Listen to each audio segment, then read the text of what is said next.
Patuloy ang paghaharap natin sa mga hamon ng bayan at dito sa agenda, kami ay titindig para lamang sa katotohanan at kapakanan o interes ng ating bayan. Corruption was monopolized. It was monopolized by the Marcos crony capitalists. At higit sa lahat, tinatayuan namin ang katotohanan na mula sa utos ng Diyos. God is with us sa battle ring. Sinusuri po natin ang programa at katapatan sa bayan ng mga opisyal. You were elected by the people. You were the choice of the people in whatever position you have right now, and you're supposed to represent them and what is good for the country. At gayon din ang pamamaraan, tapat, matapang na paglilingkod ng mga lider ng iba't ibang sektor ng lipunan. Yan ang komisyon. Hindi naman po yan bago. Hindi rin po yan yung mga insidente na ngayon lamang sumusulpot. Wala pong lugar dito ang fake news o disinformation na tunay na banta sa katotohanan ng ating karanasan bilang mga Pilipino. We must all continue to stay strong, healthy, safe, and truly free. Samahan niyo po kami sa patuloy naming pagsulong sa katotohanan ng pag-ibig, pangangalaga sa ating bayan, at sa kinabukasan ng bawat Pilipino. Dito lamang sa agenda. Habang papalapit ang State of the Nation Address ngayong 2025, muling umaasa ang sambayan ng Pilipino. Ano na nga ba ang estado ng bayan? At higit sa lahat, ano ang dapat marinig mula sa Pangulo? Taon-taon, may mga tanong tayong dala. Sapat ba ang trabaho? Abot kaya ba ang bilihin? Ligtas ba ang ating komunidad? May pag-asa ba ang kinabukasan ng ating kabataan? Ngayon, ating ilalatag ang bucket list ng taong bayan.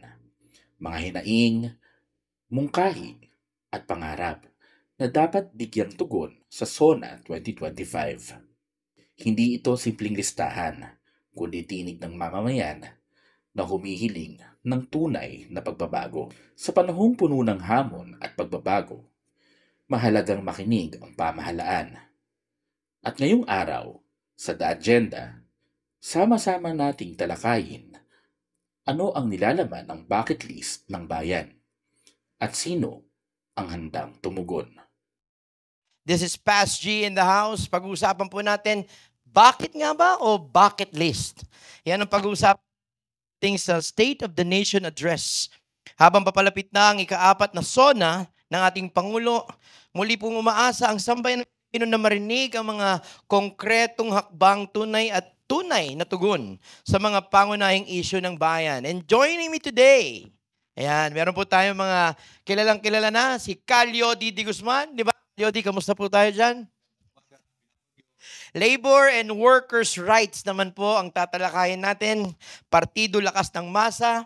And also, to my right, si Brother George Royeca, ang batang CEO ng Angkas, no? At ang nagbabata, no? Si Tita Amina Rasul Bernardo for the Muslim Affairs, Peace and Democratic Advocacy.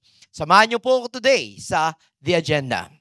So hindi na po natin patatagalin. Magandang umaga po. Calyodi, umpisa na ako sa iyo. Kamusta po ang kumpanya? Buti natapos ka agad. Oo. Buti naman natapos ka agad. Question lang, anong pinakamahalagang issue ng mga manggagawa na dapat banggitin sa SONA na hindi na-address ng huling SONA pero dapat maging bucket list natin ngayong SONA? Siguro tatlong bagay. Una, dapat mag-create ng trabaho para sa ating mga manggagawang walang trabaho dahil umaabot ng 13 million ang wala at kulang sa trabaho ngayon. Pangalawa, dapat itigil na yung contractualization dahil dati naman regularization. Matagal ng battle cry ng mga manggagawa hanggang ngayon ay hindi pa rin natutupad. Ang pangatlo, itaas ang sahod ng mga manggagawa. Na-aproba na yan sa Kongreso, na-aproba na sa Senado, ay dapat yan ay ma-aproba na sa Malacanang. Pero alam mo, hindi ako umaasa. Doon sa yung bucket list namin ay hindi para kay Marcos, kundi ilalaban namin. Dahil matagal na namin kahilingan ito eh. 10 taon na, may dekada ng laban ang pagkakaroon ng sapat na trabaho, mawala ang kontraktualisasyon, itaas ang sahod. Ilang presidente na At ngayon kay Ferdinand Marcos Jr., hindi pa rin nagaganap. Kaya mas yung bucket list namin sa SONA ay para hamunin ang mga manggagawang ilaban ng todo ang mga karapatang ito. Malabo nang umasa sa gobyerno ito. So hindi na siya bucket list, kundi bakit nagkaganyan. Bakit nagkaganon? Kasi pinapakinggan, huling interview ko sa iyo, ngayon medyo talagang may halong damdamin. Question lang, no? Kasi ayon sa balita, nasa 15% from 18% na daw ang poverty line ng Philippines. So is that a good mark sa atin? Lumiit ng kaunti dati sa 23, pero malayo pa sa dapat makamtan. Kasi kung 18% yan, nangangahulugan yan na halos ay may 23 million na Pilipino ang below poverty line. Kung sa 118 million na populasyon natin, napakalaki nun. Napakalaki nun. Actually, sabi nga rito, paano natin may papakita sa SONA ang tunay na pagkalinga sa mga manggagawa? Sabi mo kasi hindi ka naaasa, pero anong pwedeng masabi, ma-address sa SONA na magpapakalma, palubay ng iyong kalooban kasama ng mga manggagawa natin na Pilipinas? Siguro yung sahod na itaas. Itaas yung sahod sa pinaka-immediate. Pero in the long run, dapat siguro ang gobyernong ito magbago ng framework sa paggogobyerno.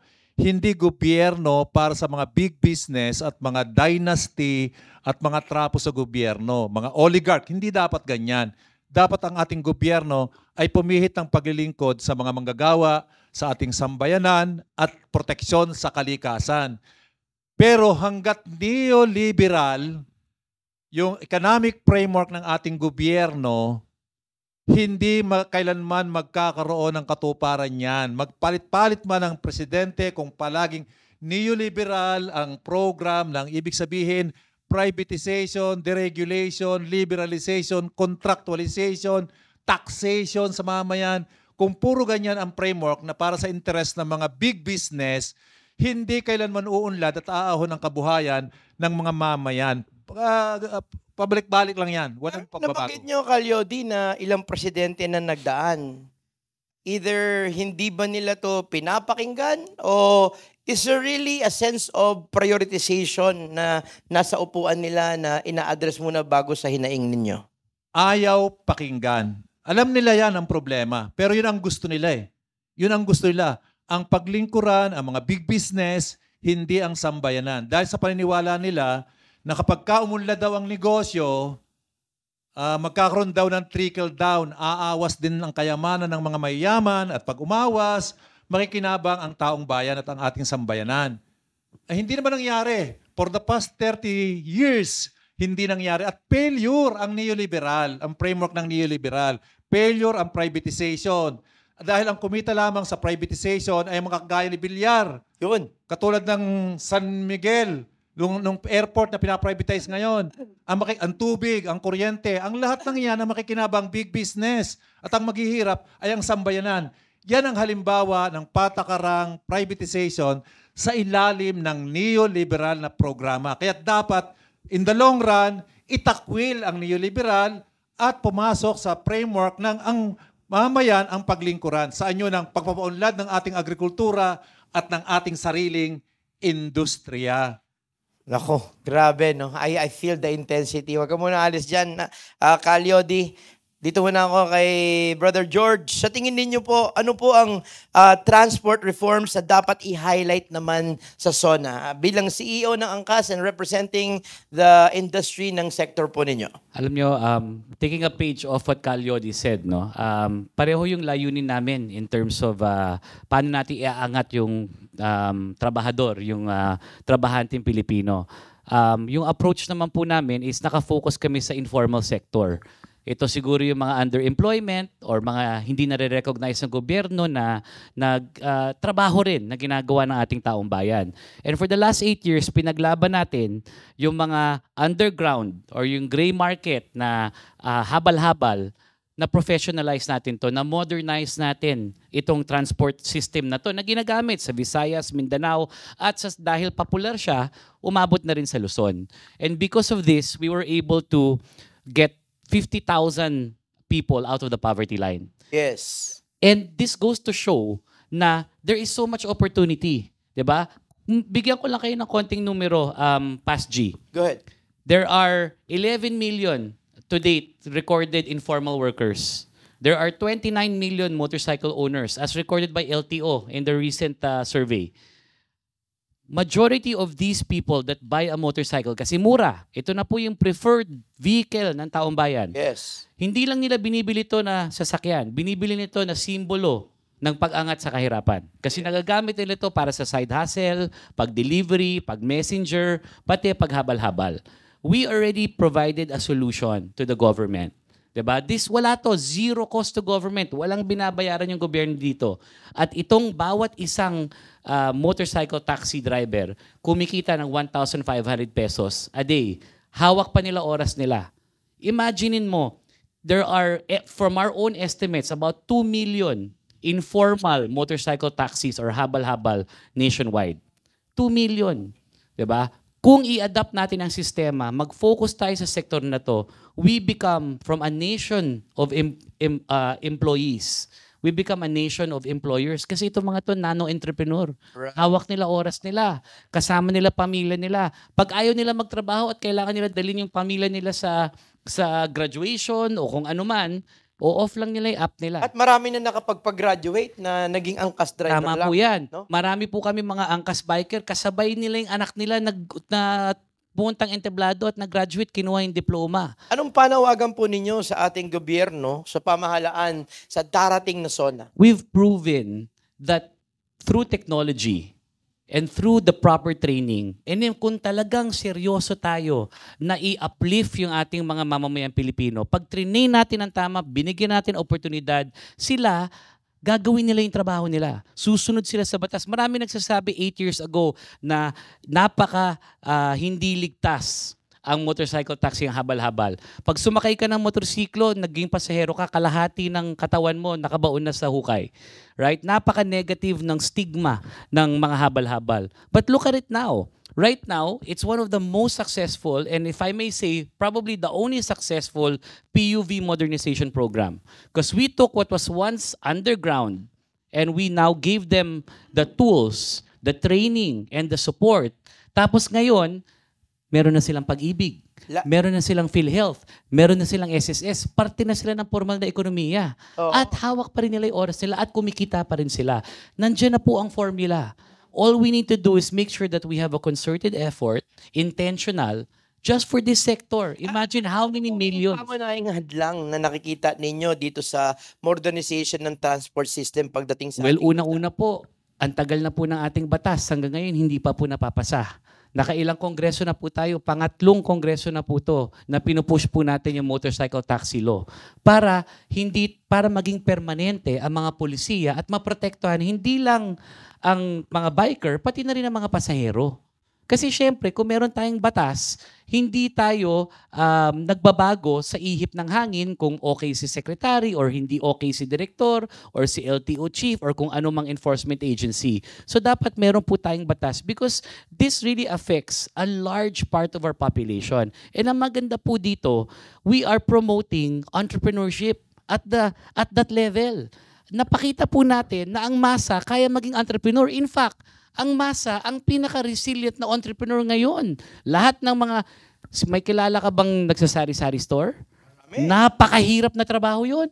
Imagine, sari-sari store, tapos yung binibili mo, yun din yung binibenta mo, yun din binibenta sa kabila. 5 kayo sa isang kalye. Kung hindi pa naman resilience yun, kung hindi pa naman kagalingan ng Pinoy, kung paano nila napapalago or hindi namamatay sa pagiging sari-sari store owner. That is the most resilient entrepreneurship if you were to ask me. Yan ang spirit ng Pilipino. And na-prove namin yon sa motorcycle taxi na ang dami pala nating entrepreneur. Hindi lang natin nare-recognize dati. negosyante. Utak negosyante yung Pilipino. Makahawak kalyo din ng intensity mo. No? Ang Pilipino, dahil sa kahirapan, dahil sa circumstance, araw-araw yan negosyante. Kailangan lang natin ma-recognize. And if we look at that informal sector, kung sinuport natin informal sector na yan, nagkatrabaho na yan eh. Hindi mo na kailangan gawan pa ng bagong trabaho. Hindi mo na kailangan isipan pa ng bago. Nandiyan na yan, gumagawa ng katrabaho araw-araw. You just need the proper safety nets. Bakit ba sa DOLE, hindi natin matanggal-tanggal yung framework na employment? Bakit kailangan mo maging empleyado para makakuha ng SSS? Hindi ko maintindihan yun eh. Ba't kailangan mo maging empleyado para makakuha ng pag-ibig o PhilHealth? Sasagutin yan ng ating panauhin. Dapat, pag kumikita ka, merong pasilidad na pwede kang matulungan ng Yes. gobyerno. Pwede kang mabigyan ng insurance. Kung tulong talagang hanap. Hindi nga tulong to eh. Alam niyo po ba, lahat ng Pilipino nagbabayad ng buwis. Bakit? What is the biggest tax base in this country? VAT. That's right. Every time you buy There's VAT. anything from the grocery, from the restaurant, Ice cream po ba may VAT? Meron din. Discount. Discount. may discount. Tama lang po yun. We owe it. We owe it to the seniors for Sige, sure. Bob,